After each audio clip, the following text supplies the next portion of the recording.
आप सभी को स्वागत करता हूं और एक वीडियो का साथ, जो कि ये सभी को जानना जरूरी है। Purpose of prayer, purpose of prayer. तो प्रार्थना का मकसद क्या है? अगर इसको नहीं समझा तो मतलब नहीं, अगर इसको नहीं समझा तो मतलब नहीं। पर्पस ऑफ प्यार, पर्पस ऑफ प्यार, इसका मतलब प्रार्थना का मकसद आपके बीच में मैं रखने जा रहा हूँ। आप सब लोग तैयारी से सुने। बहुत वचन है, बहुत कुछ सीखने का है और आत्मा का अगुवाई से बहुत कुछ आप जान पाओगे, सीख पाओगे और सही और सटीक शिक्षा को आप सटीक शिक्षा में आप बढ़ते जाइए। आपको क्यों प्रार्थना करना है? आपको क्यों प्रार्थना करना है? कि लोगों के इसीलिए करना है, लोगों के उद्धार के लिए प्रार्थना करना है, लोगों के उद्धार के लिए प्रार्थना करना है। सबको, सभी के लिए, सभी लोगों को लिए प्रार्थना करना है और सेवकों के लिए प्रार्थना करना है, मिनिस्ट्री के लिए प्रार्थना करना है, मिनिस्ट्री मिशन के लिए, मिशनरी के लिए प्रार्थना करना है और न्यू चर्च प्लांटिंग या नया चर्च ओपन के लिए प्रार्थना करना है। तो परमेश्वर का राज्य के लिए प्रार्थना, आप बड़े, परमेश्वर का राज्य बड़े, उसके लिए भी आपको प्रार्थना करना है, उसके लिए भी आपको प्रार्थना करना है। क्या ऐसी प्रार्थना यीशु करता था जो अभी मैंने बताया? क्या ऐसी प्रार्थना यीशु करता था? जी बिल्कुल करता था। देखिए, मैं एक एक वचन, कई वचन का साथ इसको मैं डिस्कस करूंगा, इसको मैं एक्सप्लेन करूंगा। जो कि पहला वचन होगा मरकुस 1 अध्याय 13 नंबर वचन। और भोर के दिन निकलने से बहुत पहले, भोर के दिन निकलने से बहुत पहले वो कौन? यीशु उठकर निकला। कौन? यीशु निकला और एक जंगली स्थान पे गया और वहाँ प्रार्थना करने लगा। यीशु भोर होने से पहले उठकर प्रार्थना करते थे। तो भोर होने से बहुत पहले, उसका मतलब चिड़िया भी नहीं जागती थी। वहाँ यीशु उठकर एक जंगली स्थान पर गया। और यीशु क्यों प्रार्थना करते थे? क्यों प्रार्थना करते थे सब? क्योंकि रात भर प्रार्थना करते थे, सुबह प्रार्थना करते थे, फिर लेकिन पूरा दिन यीशु जबरदस्त मिनिस्ट्री करते थे, गजब का मिनिस्ट्री करते थे। ये यीशु प्रार्थना करते थे। तो दूसरा, यूहन्ना 17 अध्याय 20 नंबर वचन कहते हैं, लिखा है, मैं केवल उनके लिए विनती नहीं करता, मैं केवल उनके लिए विनती नहीं करता, फिर परंतु उनके लिए भी जो इनके वचनों का द्वारा मुझ पर विश्वास करेंगे, वो कि वे सब एक हो, इनके लिए भी प्रार्थना करते थे। इसका मतलब नए लोगों के उद्धार हो, न्यू चर्च प्लांटिंग हो, आत्माएं बचाया जाए, लोग बचे। ये सब के लिए यीशु प्रार्थना करता था। ये सब के लिए यीशु प्रार्थना करता था। कहाँ लिखा है? इब्रानियों 7 अध्याय 25 नंबर वचन देखिए, इसीलिए जो उसके द्वारा परमेश्वर के पास आते हैं वो उनका पूरा उद्धार कर सकता है, क्योंकि वो मतलब यीशु उनके लिए विनती करने को सर्वदा जीवित है, विनती करने को सर्वदा जीवित है। तो यीशु क्या करते थे? यीशु अभी भी प्रार्थना करते हैं, यीशु अभी भी प्रार्थना करते हैं। मत्ती, और देखिए मत्ती 9 अध्याय 38 नंबर को देखिए, क्या लिखा है? इसीलिए खेत के स्वामी से विनती करो कि वो अपने खेत काटने के लिए मजदूर भेज दे। तो और सुनिए, भजन संगीता में लिखा है 2:28 में, 2:8 में, मैं दाऊद में क्या कौन कहता है, दाऊद क्या कहते हैं, देखिए भजन संगीता 2:8 में कि मुझसे मांग और मैं जाति जाति के लोगों को तेरी संपत्ति होने के लिए और दूर दूर के देशों को तेरी नीच भूमि बांधने के लिए दे दूंगा। इसका मतलब ओल्ड स्टेटमेंट में भी परमेश्वर ने दाऊद के मुंह से ये प्रार्थना निकली थी कि जाति जाति के लिए मांगो और नेशन के लिए मांगो, एक राष्ट्र के लिए मांगो, भारत के लिए मांगो, Maharashtra, Europe, America, Africa, Calcutta, West Bengal, Jharkhand, Pune, Uttarakhand, हर एक कंट्री के लिए आप मांगो। ये पूरा दुनिया के लिए परमेश्वर का पास प्रार्थना करो, प्रार्थना में मांगो। तो ये आप मांगते थे। तो आप देखिए कुलुसियों 4:3 नंबर वचन कहते हैं, पौलुस कहते हैं, देखिए, और इसके साथ ही हमारे लिए भी प्रार्थना करते रहो। इसके साथ साथ हमारे लिए भी प्रार्थना करते रहो, क्योंकि परमेश्वर हमारे लिए वचन सुनाने का ऐसा द्वार खोल दे कि हम मसीह के उस भेद का वर्णन कर सके जिसके कारण मैं कैद में हूँ। पौलुस कहता है तो ये कहता प्रार्थना करो, मेरा कैद से छुटकारा हो जाए, इसके लिए प्रार्थना करो, मेरे जेल से रिहा हो जाए, इसके लिए प्रार्थना करो। और ऐसी प्रार्थना की थी कलीसिया ने जब पतरस जेल से छूट गई। जो ऐसी प्रार्थना कलीसिया ने की थी कि पतरस जेल से छूट गया। तब देखिए प्रेरितों का काम 12:5 नंबर वचन देखते हैं। सो बंदी गृहों में पतरस की रखवाली हो रही थी, परंतु कलीसिया उसके लिए ला लगाकर परमेश्वर से प्रार्थना कर रही थी। तो जब कलीसिया प्रार्थना कर रहे थे तो पतरस छूट गया। क्या बात है, गजब की बात है ना। तो ये परमेश्वर प्रार्थना करना जरूरी है। और ऐसे ही जब पौलुस और सिलास जेल में थे, लिखा है प्रेरितों का काम 16:25 नंबर वाक्य में लिखा है, वचन में लिखा है, आधी रात के लगभग पौलुस और सिलास प्रार्थना करते हुए, शब्द को ध्यान रखना, प्रार्थना करते हुए परमेश्वर के भजन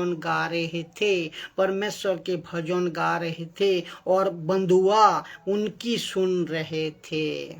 तो यहाँ पर याद रखो, भजन नहीं गा रहे थे, प्रार्थना करते हुए भजन गा रहे थे। पहले प्रार्थना करते हुए भजन गा रहे थे। आजकल लोग क्या कहते हैं, वर्शिप कर रहे थे, इसीलिए बंधुआ टूट गए।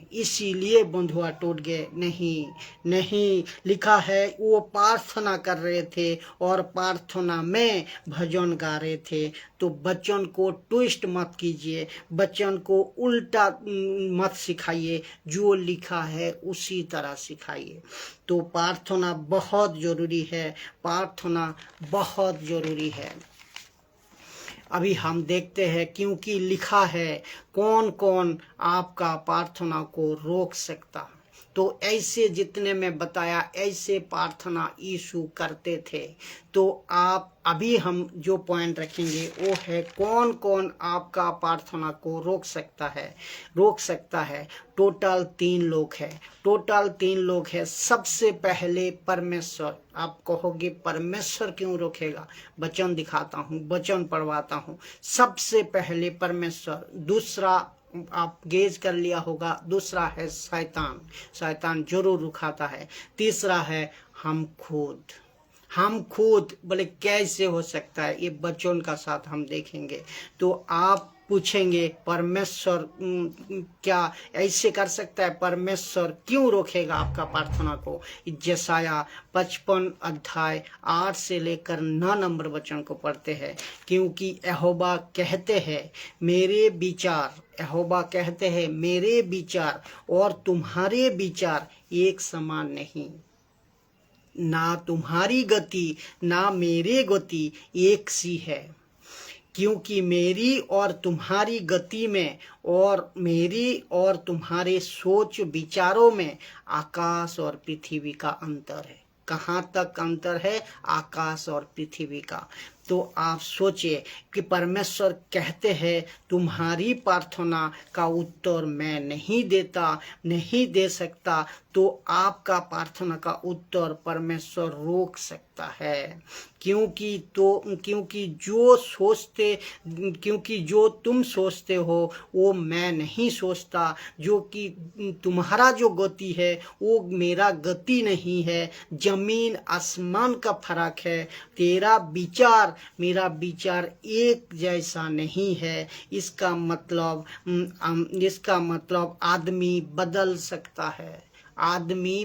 सकता है, परमेश्वर जुगानुजुग एक जैसा है। लेकिन इंसान का कोई भरोसा नहीं। इंसान आज नहीं तो कल बदल सकता है, नियम परिवर्तन कर सकता है, अपने डिसीजन परिवर्तन कर सकता है, अपने सोच विचार परिवर्तन कर सकता है। इसीलिए परमेश्वर कहता है तेरा विचार मेरे विचार से फर्क है, तेरा गति मेरा गति से फर्क है, तेरी सोच मेरी सोच से फर्क है। कितने फर्क है? जमीन आसमान की फर्क है, जरा सा नहीं, जमीन आसमान की। तो आप सोचे। तो इसीलिए बहुत फर्क है। फर्क कहाँ तक है? जमीन आसमान बोलो तो आकाश और पृथ्वी तक फर्क है।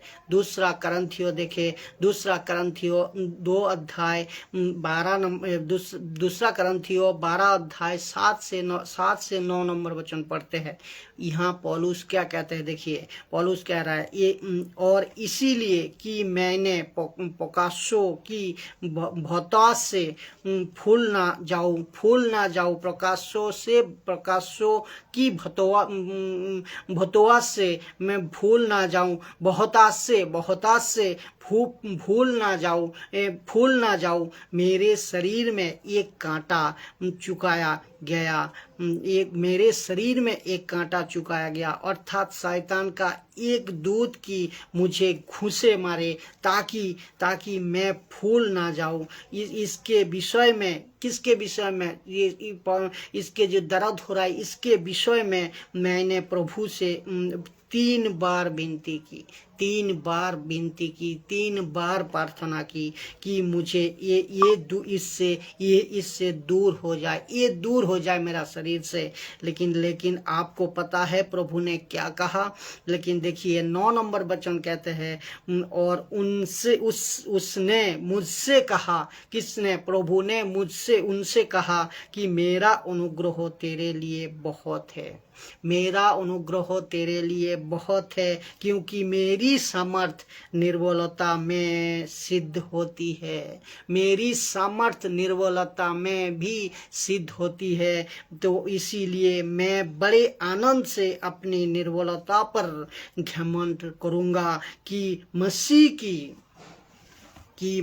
की सामर्थ और मुझ पर दया करती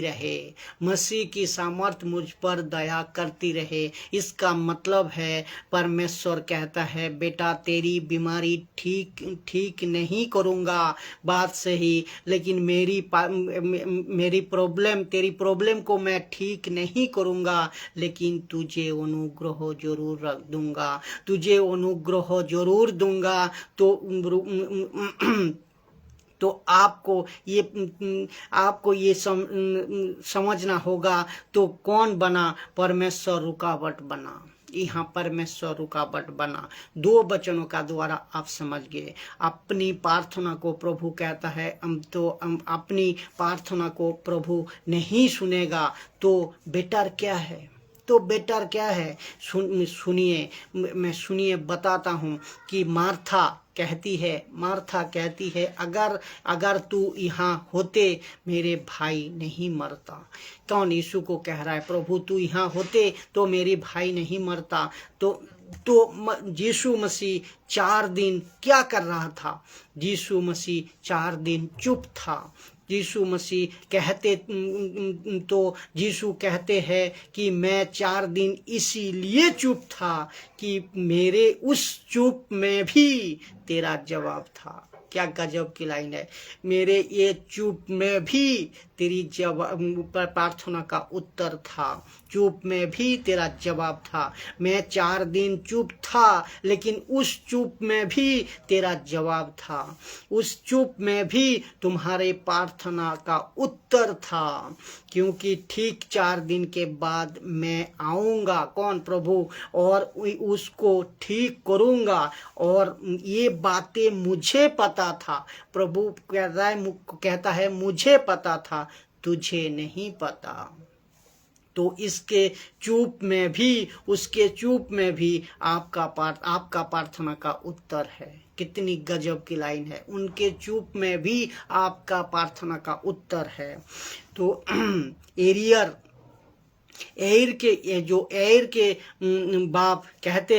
के बाप कहते हैं प्रभु, और भी उदाहरण दे रहा हूँ। एर के बाप कहते हैं प्रभु देर हो रही है, जल्दी चलो। लेकिन यीशु चुप था। यीशु का चुप में भी एर की बेटी जिंदा हुआ। यीशु का चुप में भी एर की बेटी जिंदा हुआ। यीशु चेले और सुने यीशु का चेले जो पतरस था, पतरस कह रहे थे प्रभु तुझे क्या चिंता नहीं है? नाव डूब रहा है, तूफान आ रही है, तू शांत कैसे बैठा है प्रभु? तो यीशु कहते हैं बेटा मेरे शांत में भी तेरी जवाब है। कभी कभी हमें नहीं समझ आता कि प्रभु उत्तर क्यों नहीं दे रहा है, प्रार्थना का क्यों नहीं दे रहा है। तो प्रभु कहता है मेरी उत्तर नहीं देने में भी तेरा उत्तर है। मेरी उत्तर नहीं देने में भी तेरा उत्तर है। कभी सोचा था ऐसा एंगल, ऐसा अद्भुत बातें, वंडरफुल बातें आप इस एंगल से कभी सोचा था? आपको कह रहा हूँ कभी सोचा था? वंडरफुल। थैंक यू जीसस, धन्यवाद यीशु।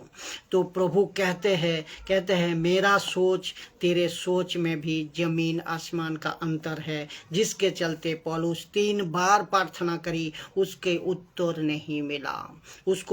नहीं मिला। तो पहला गया परमेश्वर आपका प्रार्थना को रोक सकता है।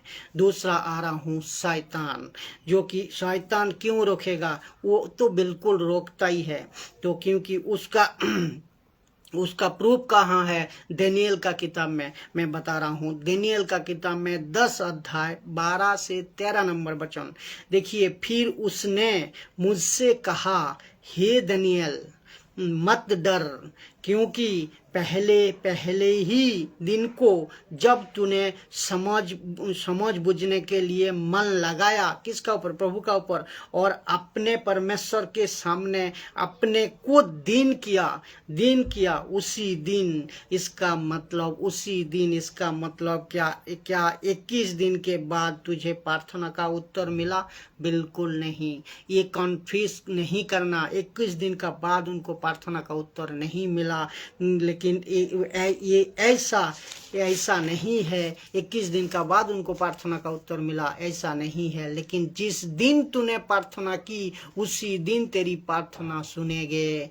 लेकिन 21 दिन क्यों लिखा है? कि मैं तेरे वचनों के कारण आ गया हूँ। लेकिन फरास के राज्य का प्रधान 21 दिन तक मेरी सामना प्रार्थना कर रहा था। और ये फारस का राजा कौन है? ये फारस का राजा लूसीफर है, शैतान है। तो 21 दिन तक शैतान उनका प्रार्थना को रोक रखा था। क्यों? वो नहीं चाहता कि आप कामयाब हो। लूसीफर शैतान नहीं चाहता आप मिनिस्ट्री करो। लूसीफर शैतान नहीं चाहता आप सही शिक्षा का प्रचारक बनो। लूसीफर नहीं चाहता आप हर एक इंसान को सत्य को बात को बताओ, यीशु की बात को बताओ। वो नहीं चाहता आपको प्रचार अच्छा चले, वो नहीं चाहता आप ऑनलाइन प्रचार करते हो आपका प्रचार सही प्रचार चले, वो नहीं चाहता है। तो आज इसीलिए रोक को रखता था 21 दिन। लेकिन चिंता मत करो, परंतु मिकाएल जो मुख्य प्रधानों में से एक है, वो मेरी सहायता के लिए आया। इसीलिए मैं फारस के राजाओं के यहाँ बहुत राजाओं के पास रहा। इसका मतलब इनकी सहायता के लिए कोई आया। तो ये लेकिन आपके सहायता के लिए कौन आएगा? ये प्रश्न उठता है। आपका सहायता के लिए आप चिंता मत करो, यीशु आएगा। तो चिंता की बात नहीं, लेकिन विजयी आपकी होगा, जय आपका ही होगा। तो इतना ये दिमाग में रख को चले। शैतान सबकी प्रार्थना नहीं रोकता।